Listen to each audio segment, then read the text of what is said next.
They are just diesel. With these words of divine. Right away. Every time before I do a thing now, I'm playing you lot some rhythms from. Words of divine. Right away.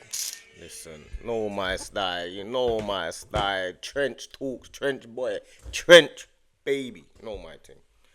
Hey, what's it? Arsenal, Newcastle, little preview thing. But really, before I even really, I'm not really gonna be one of them jump into little preview and start getting all, you know what I mean, all technical and all that. No, no, no, no. This is more about like should Ranieri start? Because that's what I'm seeing a lot of. Should Ranieri start? The answer is no. Simple. But why would he be starting now at St James's Park, away from home? Talking about, man. Ranieri should not be starting away from home at St James's Park. I don't care if we think he's ready or not ready or don't matter. By the time we have, by the time we get to say next week, where we got Chelsea, we would have had Man City away, um, Aston Villa away, Tottenham away, Newcastle away, and Liverpool at home, and Chelsea. So, and Chelsea away. So that's a. I don't know if I've seen a fixture run like that in a long, long time. Like the first 10, 11 games, 12 games. I ain't seen a fixture run like that before.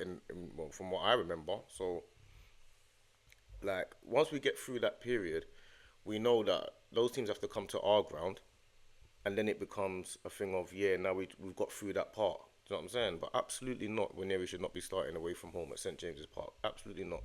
Apart from Anfield, I would say St James's Park is the next hostile ground, if not on par with Anfield in the Premier League. So absolutely no way should Ranieri be starting at St James's Park. There's no need. Like right now, we've got our fully fit first front line, which would be Havertz, Saka, and Martinelli. Those three play. In the 10, you play Trossard. Simple. In the problem that I would say Arteta has, or we have as a fan base, is the Partey Marino Rice thing. Because Partey's playing way too good to not be in the pitch, and Rice had a brilliant game against Liverpool, and so did Marino. And I guess that's what the squad's for, to figure it out, isn't it? Like you've got players all playing role, fighting for positions. That's the bit that he has an issue with because Timber's now fit, Ben White's fit, Saliba's back. So Saliba and Gabriel play at the back. That's in the centre back partnership. That's clear. Right back, for me personally, I would go Ben White, and then left back I'll go Timber. That's what I would do. I'm saying Calafiori is not fit, so that's what I would do. Simple like that. But what that does, I don't want to stay with this party right back at St James's Park. No, no, no, no, no, no. Just stick to what you know on a solid base, especially at St James's Park.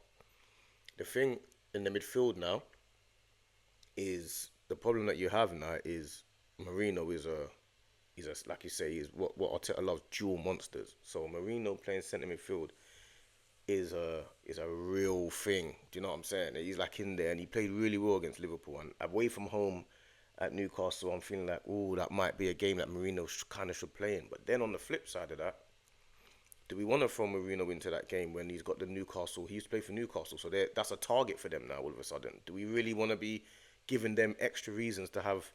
Do you know what I mean? Like, because in games you got like the crowd can create something. Do you know what I mean? Marino might do a tackle and he's like they're up for it because Marino's on there. They're making the referee make decisions. So I would probably put Marino on the bench just for to take away all types of little motivational things that Newcastle have. I would play Rice and Partey in there because Partey's playing too well, and Rice needs to be in the mix. He's a guy that needs to be in the mix.